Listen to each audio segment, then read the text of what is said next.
મને કાલથી સતત મેસેજ આવ્યા કરે છે કે જગ્યા નથી, અમારે ગમે એમ કરીને અંદર આવવું છે. અને કીર્તિભાઈ જોડે વાત થઈ, આવી જ પરિસ્થિતિ એમની પણ છે. એમને પણ એટલા બધાના ફોન કોલ્સ આવ્યા છે, મેસેજીસ આવ્યા છે કે અમારે આવવું છે પણ હવે બેઠક નથી, સીટ નથી, તો શું કરવું. એટલે મને એવું લાગે છે કે મારે બહુ જલ્દી અહીંયા પાછા ફરવું પડશે.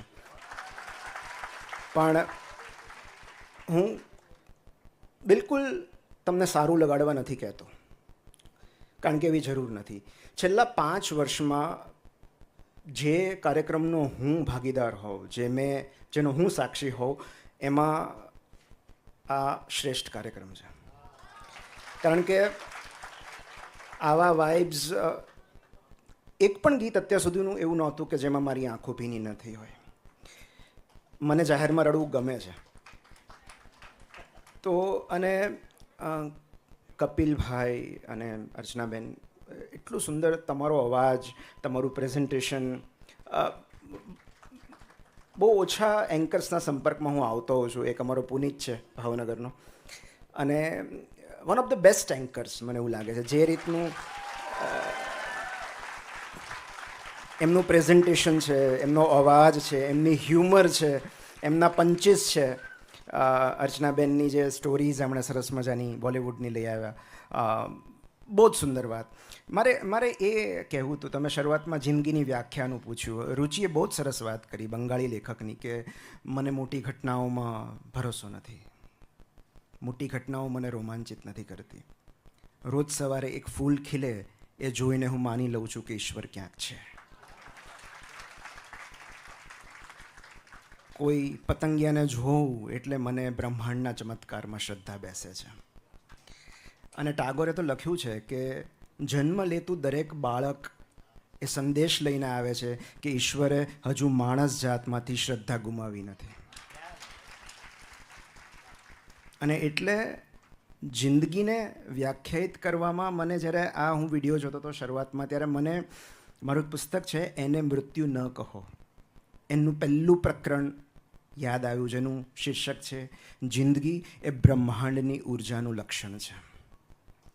આપણે અહીંયા છીએ કારણ કે આપણામાં ક્યાંક બ્રહ્માંડની ઉર્જા છે.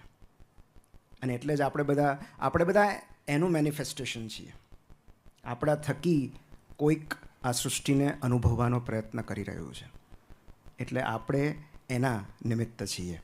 અને મને અહીંયા પણ આ વોર્મથ અનુભવાય છે તમારા લોકોની. એવું કહેવાય કે ભાવનગરનું ઓડિયન્સ સૌથી પ્રબુદ્ધ શ્રોતા હોય. મને આજે એવું જ ઓડિયન્સ અહીંયા સાંપડ્યું છે. પ્લીઝ. કચ્છ હંમેશા ભાવનું ચાહક રહ્યું છે અને આપ આખું ભાવનગર લઈને આવ્યા છો. નિમિત સર, શરૂઆત મારે એ જ કરવી છે કે 2 જનરેશન, આમ તો 3 જનરેશન અહીં દેખાઈ રહી છે, 3 પેઢીઓ અહીંયા છે. બેબી બૂમર્સ જેને કહેવાય છે, ત્યારબાદ મિલેનિયલ્સ છે અને જેનઝી છે. એ જે પેઢીઓ વચ્ચેનો ગેપ છે એ જે વધી રહ્યો છે, હવે આમાં મારે 2 વસ્તુઓ ઇન્ક્લુડ કરવી છે આ જ પ્રશ્નમાં. કે એક તો વધુ પડતા સોશિયલ મીડિયાના ઉપયોગની બાળકો પર થતી ખરાબ અસરો, અને 2 પેઢીઓ વચ્ચે ઇમોશનલી અને ટેકનોલોજીકલી ગેપ જે વધતો જાય છે, એ બંને પેઢીઓએ એને કેવી રીતે કવર કરવું પડશે? સોશિયલ મીડિયા માત્ર બાળકો પર?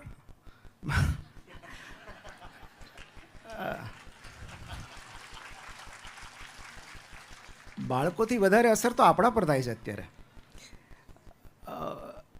એનું કારણ એ છે કે જે પ્રોમિસ સાથે, જે ઈરાદા સાથે સોશિયલ મીડિયાની રચના કરવામાં આવી હતી, એમાં સદંતર નિષ્ફળ ગયું છે. લોકોને જોડવું એ એમનો ઈરાદો હતો, અને અત્યારે લોકો સૌથી વધારે નિરાશ એના કારણે થઈ રહ્યા છે. તો ક્યાંક સોશિયલ મીડિયા એ જે પ્રોમિસ આપ્યું હતું એ પૂરું કરવામાં એ નિષ્ફળ ગયું છે. અને એટલે કદાચ આટલી બધી ગંભીર અસરો સોશિયલ મીડિયાની જોવા મળી રહી છે. સરફેસ પર નહીં, પણ આંતરિક સ્તરે, માનસિક સ્તરે, ભાવાત્મક સ્તરે. માત્ર બાળકો, કારણ કે બાળકોમાં તો આપણે જોઈએ કે બાળકોમાં શું શું અસરો થાય તો બધાને ખ્યાલ છે કે બાળક ચીડચીડિયું થઈ જાય, એટેન્શન સ્પાન ઓછો થઈ જાય, બીજે ક્યાંય ભણવામાં મન ન લાગે, બહાર રમવા ન જાય, સતત વિડીયો ગેમ્સ પર હોય, મેદસ્વી બનતું જાય, વાત ન માને, જિદ્દી થઈ જાય. પણ એની સૌથી લાંબા ગાળાની અસરો માનસિક સ્વાસ્થ્ય પર થાય છે. અને જે માત્ર બાળપણ પૂરતું મર્યાદિત નથી, માત્ર એ બાળકોને જ અસર કરે છે એવું નથી, એ સૌથી વધારે આપણને પણ અસર કરે છે. અને જ્યાં સુધી પેલું કહેવાય છે ને કે જો એક માણસને સંપૂર્ણ બરબાદ કરવો હોય તો બીજું કશું જ કરવાની જરૂર નથી. એની પાસેથી સંગીત, સાહિત્ય, કલા, પુસ્તકો, રમતગમત, પ્રવાસ અને પ્રકૃતિ છીનવી લો અને મોબાઈલ આપી દો, એ આપોઆપ નાશ પામશે. કારણ કે આપણું મન, આપણું બ્રેન આટલી બધી ઇન્ફોર્મેશન હેન્ડલ કરવા માટે સર્જાયેલું નથી. We are not designed to handle so much of information. અને માહિતીનો અતિરેક આપણા માનસને ઈજાગ્રસ્ત કરી નાખે છે. અને એટલે માહિતીઓના જગતમાંથી નીકળીને અનુભૂતિના જગતમાં સમયસર પ્રવેશવું જરૂરી છે. અને એટલે આ જે ઇન્સ્ટ્રુમેન્ટ છે, મ્યુઝિકલ ઇન્સ્ટ્રુમેન્ટ, ગીત, સંગીત, કલા, સાહિત્ય, રમતગમત, આનું મહત્ત્વ એટલે છે. એને પરસીવ્ડ સોશિયલ આઇસોલેશન કહેવાય છે. તમે જેટલો સમય વધારે ફેસબુક કે ઇન્સ્ટા સ્ક્રોલ કરતા જાઓ એટલી આ એક જ એવી વસ્તુ છે કે જે તમારી એકલતાને વધારી શકે છે. તો ઇટ ઇઝ પરસીવ્ડ આઇસોલેશન. તમને સતત એવું લાગે છે કે આખું જગત સાથે છે, હું એકલો દૂર છું. અને જેટલો સમય એક છે ને, એનો મને સ્ટડી એક્ઝેક્ટ યાદ નથી, પણ અમુક ચોક્કસ મિનિટો પછી તમે વધારે સમય સ્ક્રોલ કરો પછી ધીરે ધીરે ધીરે એ ડૂમ સ્ક્રોલિંગ, ડિપ્રેશન, પરસીવ્ડ આઇસોલેશન, આ ધીરે ધીરે ધીરે તમારું માનસિક સ્વાસ્થ્ય ધીરે ધીરે બગડતું જાય. એટલે તમે 10 મિનિટ તમને મજા ના આવે એટલે 10 મિનિટ તમે મૂકી દો, બરાબર. 11મી મિનિટે તમને પાછું ડોપામિનનું ક્રેવિંગ થાય કે લાવો ને એકવાર જોઈ લઉં, કંઈક તો નોટિફિકેશન હશે ને, કોઈકનો તો મેસેજ હશે ને. એટલે આ બાળકના ડાયપર જેવું છે, સતત ચેક કરતા રહેવું પડે કે ભીનું થયું છે કે નહીં. અને સરવાળે આ જે ભ્રામક સુખ છે, આમ તો સુખ પણ ન કહેવાય, ભ્રામક આનંદની શોધમાં માણસ જાતને સૌથી વધારે નિરાશ કરતો હોય છે. કારણ કે એ એક એવી ટેકનોલોજી પર, એવા અલ્ગોરિધમ પર આધાર રાખે છે કે જે ક્યારે એનો સાથ નથી આપવાનો. તમે ગમે એટલા પ્રતિભાશાળી હશો પણ અલ્ગોરિધમ તમને ફેવર કરે એવું જરૂરી નથી. અને એટલે જ હું કહેતો આવ્યો છું કે રિયલ સક્સેસ ઇઝ ઓફલાઈન. ખરી સફળતા ઓફલાઈન છે. તમારા મિલિયન્સ ઓફ ફોલોઅર્સ હોય એનાથી તમે સફળ નથી થઈ જતા. તમને કેટલા લોકો પ્રેમ કરે છે, તમે કેટલાના જીવનમાં સકારાત્મક પરિવર્તન લાવી શક્યા, at the end of the day એ જ બાબતો મેટર કરે છે. અને જે તમે જનરેશન ગેપની વાત કરી, એ માત્ર ઇમોશનલ કે ટેકનોલોજીકલ ગેપ નથી, સૌથી વધારે અંતર મૂલ્યોનું હોય છે. So there should be no gap in values. અને શાહબુદ્દીનભાઈની એક બહુ જ સરસ વાક્ય છે, શાહબુદ્દીન રાઠોડનું, કે સંસારની સમસ્યામાં કોઈ એક જણની સમજદારી કામમાં નથી આવતી. એમણે આ વાક્ય પતિ પત્ની માટે કહ્યું હતું કે સંસારની સમસ્યામાં કોઈ એક જણની સમજદારી કામમાં નથી આવતી. સમજણનો સેતુ એવો હોવો જોઈએ કે બંને એના પર ચાલીને એકબીજાને મળી શકે. બાકી ચાર્લી ચેપ્લિન, આલ્બર્ટ આઇન્સ્ટાઈન, કેટલા બધા એવા ઉદાહરણો છે કે એવું નહોતું કે એમનામાં સમજણનો અભાવ હતો, એમનામાં કેટલી બધી સમજણ હતી, પણ એમના જેટલી સમજણ એમના સાથીમાં નહોતી. અને એટલે જ્યારે પણ આપણે ગેપની વાત કરીએ ત્યારે એ ગેપ બંને જણે પૂરવો પડે છે. તમે કોઈ રિલેશનશિપમાં તમે તમારું 100% આપો ને તો એ રિલેશનશિપની દ્રષ્ટિએ 50% જ કહેશે.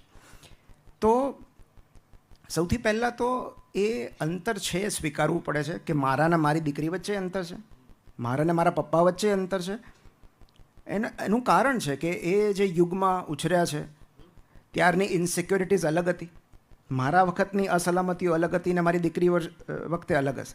અને આપણે મોટે ભાગે સંતાનોને આપણી અસલામતીઓ ભેટમાં આપતા હોઈએ છીએ. મા બાપ સંતાનોને ટોક્યા કરે છે, ખીજાયા કરે છે, એની પાછળનો એક જ હેતુ છે કે એને ગરીબ કે દુઃખી જોવા નથી માગતા. સો એ ડરમાંથી આ કંટ્રોલ આવે છે. દરેક પેઢીના સંઘર્ષો અલગ હોય છે, દરેક પેઢીની સમસ્યાઓ અલગ હોય છે, દરેક પેઢીના પ્રશ્નો અલગ હોય છે. એટલે જે તકલીફો મારા પપ્પાને સતાવતી હતી કે મારી મમ્મી વખતે હતી, ભણવા માટે ફીસ નહોતી, બહુ જ ઓર્ડિનરી બેકગ્રાઉન્ડમાંથી કે લો મિડલ ક્લાસ જેમને કહી શકાય, તો 2 જ જોડી કપડાં હોય, ત્યાંથી મારા સુધી અને મારાથી મારી દીકરી સુધી. તો એ with the passage of time ઘણું બધું બદલાય છે.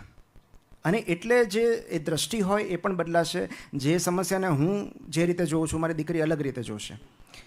પણ જ્યાં આગળ અસંમતિનો અવકાશ હોય ત્યાં સંવાદનો સેતુ રચાતો હોય છે.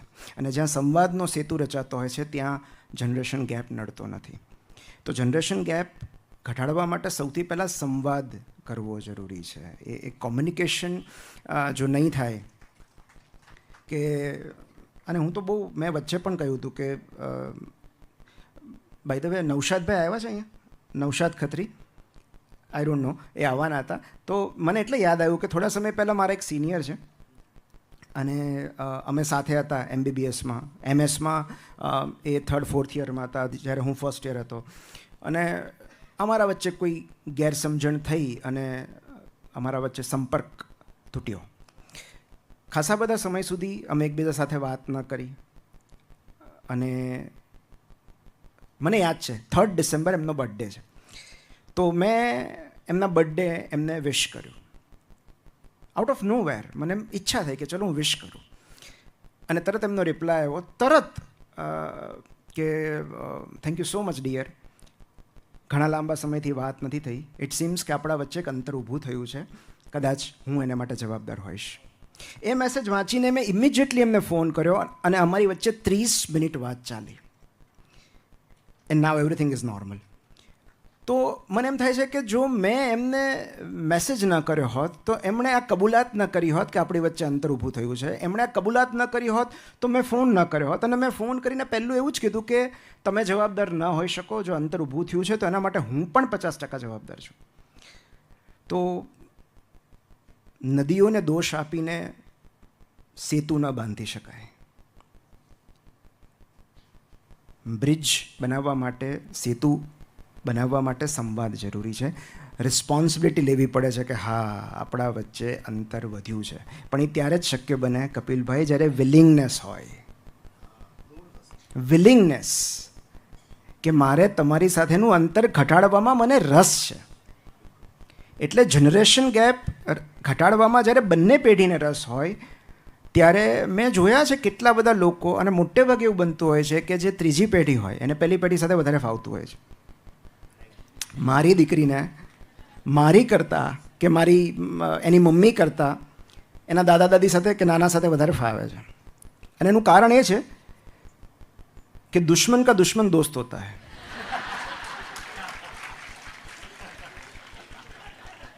સો દે હેવ કોમન એનિમી.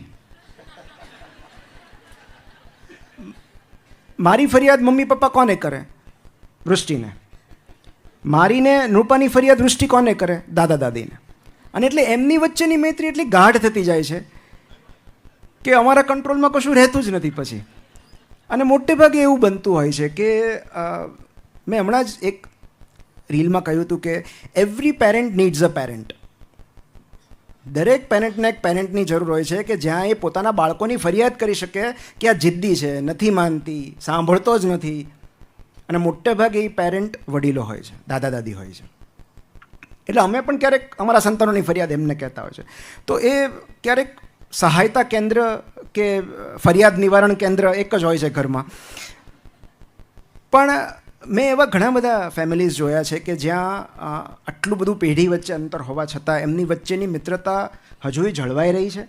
કારણ કે એ ઘરના વાતાવરણમાં જ એવું હોય છે, એ કઈ રીતે એમનો ઉછેર થાય છે, ઇમોશનલ ટેકો એમને કેટલો મળે છે, એના પરથી એ દરેક બાળક છે ને બે વસ્તુ ઝંખે છે: ઉડવા માટે પાંખ અને પાછું ફરવા માટે ઝાડ. તો you will always have to give wings to fly and roots to come back to. તમે જ્યારે એમને રૂટ્સ આપો છો, મજબૂત મૂળિયા આપો છો, ત્યારે બાળક ભલે અમેરિકા રહેતું હોય એ તમારી સાથે જોડાયેલું રહેશે. એમને ઉડવાની ના નથી, પણ ઉડ્યા પછી પણ એને ખબર હોવી જોઈએ કે એના રૂટ્સ ક્યાં છે, એના મૂળ ક્યાં છે. અને એટલે જ બાળકોને આપણો ઇતિહાસ કેવો જરૂરી છે, ખાસ કરીને કુટુંબનો ઇતિહાસ. કે બેટા અત્યારે તું ભલે કારમાં ફરતી હો, એક સમય હતો કે આપણી પાસે પેલું ચેતક હતું, એ વારે વારે બંધ પડી જતું, આડું કરીને ચાલુ કરવું પડતું, નમાવીને. તો મારા દાદા શિક્ષક હતા આલ્ફ્રેડ હાઈસ્કૂલમાં, ત્યારે તો ટ્યુશનનો પણ આટલો બધો જમાનો નહોતો. તો મારા દાદાને 3 સંતાનો. તો એમને કેટલી આર્થિક મુશ્કેલીમાં એમણે 3 સંતાનોને મોટા કર્યા, ત્રણેયને પગભર કર્યા, ત્રણેયને રોજગાર અપાવ્યો.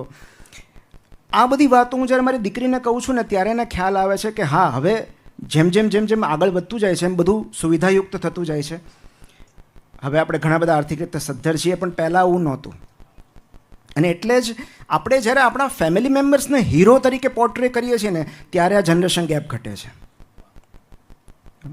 કે તારા કાકા કેટલા મહાન હતા તને ખબર છે? તો આજે વાર્તા છે ને એ બહુ જરૂરી છે. Every family needs a good story and story about their family members. હમણાં જ ફાધર્સ ડે પર કોઈએ લખ્યું હતું કે દરેક પિતા એના સંતાન માટે હીરો હોય છે. અને ત્યારે મેં એવું લખ્યું હતું કે જો એમાં મમ્મીની સંમતિ હોય તો જ. કારણ કે જો પિતા એની દીકરીની નજરમાં હીરો છે તો એનો મતલબ એમ કે એની ઘણી બધી નબળાઈઓ હજી નથી પહોંચી સંતાન સુધી, અને એનો ક્રેડિટ મમ્મીને આપવો જોઈએ.